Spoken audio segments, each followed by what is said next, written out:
Indiana high school football is back in action tonight, and Lakeshore Game Night correspondent Gary Graven joins me to talk about it. Gary, how you doing? I'm doing well, Steve. It's great to be back with you and our listeners. So before we dive into tonight's games and how this year could play out, Gary, let's take a look back at how last season finished up. Well, when last we spoke, we had three teams headed to the Dome Thanksgiving weekend, and Valpo was able to win a state championship under the leadership of quarterback Justin Clark, and as I like to refer to his teammates, the Miracles, because of how they were able to achieve this. It was a tremendous performance, the first state championship for Valpo since 1975. Andrean and New Prairie also made it to the Dome, but they fell short in their efforts, but still had incredible seasons. And we're looking forward to talking about those teams again this year as still having opportunities to get to Indianapolis. So now as we look ahead to this year, Gary, there's been a lot of change throughout the offseason, both in terms of teams moving conferences and head coaches changing places. There sure has, Steve. The coaching-wise, Phil Mason leaving Michigan City and going to Griffith was one that really, I think, rocked Northwest Indiana. Phil Mason has a lot of pelts on the wall, and he brings to Griffith the toughness that used to personify Griffith football. So hopefully he will be able to bring that back. Roy Richards, who was a longtime assistant in Michigan City, is now in Portage, and ironically, his first game this weekend is against his old employer, Morton High School, where he was a head coach for many years. Cody French left Calumet and is now out at Michigan City. So we have all this sort of merry-go-round coaching changes. We'll see who benefits the most from that. And our listeners need to be aware that there are some changes conference-wide with teams also. Hanover Central has moved into the Northwest Crossroads Conference, much tougher competition. We're going to see Hanover has dominated the Greater South Shore over the last few years. We'll see what happens now as they take a step up in class. And then Westside High School, for football only, is leaving the GLAC and joining the Greater South Shore. Again, this is for football only, but they are leaving the Great Lakes Athletic Conference after many years.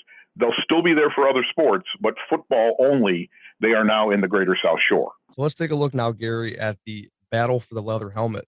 Crown Point and Lowell over the last couple of years. It's been a pretty intriguing matchup. Last year was all Crown Point, but what can we expect this year? Well, this is always one of the games you circle as far as rivalry. Crown Point and Lowell have been neighbors, a long existing rivalry, one of the longest in the state. As we know, Crown Point last year had a turnaround season, undefeated throughout the regular season, but in the playoffs fell a little flat against Lafayette Jeff. And I'm sure that is something Coach Bazia has been able to use as a motivator in the offseason. J.J. Johnson, the do-everything quarterback, is gone, but Noah Ehrlich, the former Hobart quarterback, has transferred to Crown Point. So they have another established, experienced quarterback. They also have a number of students that have transferred in, especially at the wide receiver position. So for Crown Point, this is sort of a reload, not rebuild type of thing. If anyone follows Coach Bazia on social media, he is big on posting the success they have in the weight room in the off season, and it's always very impressive to see how much work Crown Point puts in there. On the flip side, Lowell loses everything quarterback Riley Bank. We're not even sure who the starting quarterback is going to be tonight yet, but they do have two running backs. Owen Thiel had a great year last year, and Malachi James is coming off of an injury season. So they do have two pounding running backs. Look for Lowell to run the ball a lot. I mean, we say that every year, but this year in particular, it may be heavy doses of the run. Coach Kilmer, very experienced, has never had a losing season. But this one is going to require a little bit of adjustment. Not quite the same line that they've had in years past. But again, with those two running backs, it'll be interesting to see if they can dominate. Something new that we're going to be instituting this year is the Beef of the Week, which is a key rivalry that we're going to see out of all the games throughout the week. And this week, it's going to be Andrean and Maryville, the battle for Broadway. Yes, Steve, this Andrean-Maryville game is an incredible game to feature. These are rivals that clearly do not like each other. Separated by just a few miles on Broadway, they have exchanged players with transfers and all sorts of things that have caused some ill will. For Andrean here, they have lost a lot from last year's team. The offensive line is gone. The wide receivers are gone. Mr. Football Drake Bowen is off to Notre Dame.